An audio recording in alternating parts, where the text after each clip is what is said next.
Pas aksidentit tragjik që u mori jetën 2 fëmijëve ditën e dieshme në Durrës, ka ardhur reagimi zyrtar nga policia, e cila bën me dije se shoferi ishte i dehur pas kryerjes së testit alkoolit, ndërsa shkaki i aksidentit është të bërë humbja e kontrollit mbi mjetin.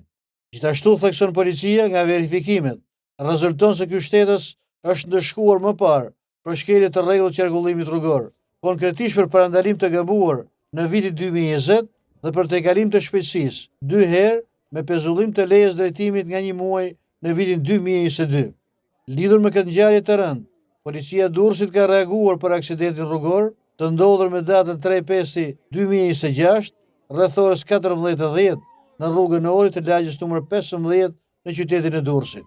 Oficerët e policisë gjyqësore në drejtim të prokurorisë, në përfundim të veprimeve të parahetimore të kryera në vendin e ngjarjes dhe me drejtuesin e automjetit që shkaktoi aksidentin, arrestuar në flagrant shtetësin me iniciale NR, 57 vjeç, banues në lagje numër 15 të Durrësit. Nga tërësia e veprimeve hetimore, rezultoi se shtetësi me iniciale NR, duke drejtuar automjetin tip Mercedes-Benz, dyshohet se ka humbur kontrollin mbi drejtimin e automjetit dhe si pasojë automjeti ka dalë nga rruga, duke goditur 3 fëmijë të moshave 8, 10 dhe 12 vjeç. Si pasojë aksidentit kanë humbur jetën shtetësi i mitur EM 12 vjeç dhe KN 10 vjeç,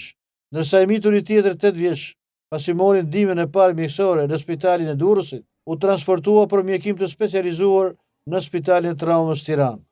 Drejtuesi i automjetit pas aksidentit është larguar nga vendi i ngjarjes me pretendimin se kishte frikë nga reagimi i qytetarëve, por është konstatuar nga patrullat e policisë, e cila ka shoqëruar në drejtorinë vendore të policisë së Durrësit. Materialet procedurale i kaluan prokurorisë pranë gjykatës së shkallës së parë të jurisdiksionit të përgjithshëm të Durrësit për veprat penale, shkelje rregullave të qarkullimit rrugor, me pasojë vdekjen e 2 personave, si dhe drejtimi i automjetit në mënyrë të parregullt në gjendje të dehur dhe largim nga vendi i aksidentit. Policia e shtetit ju shpreh familjarëve të miturve që humbën jetën ngushëllimet më të ndera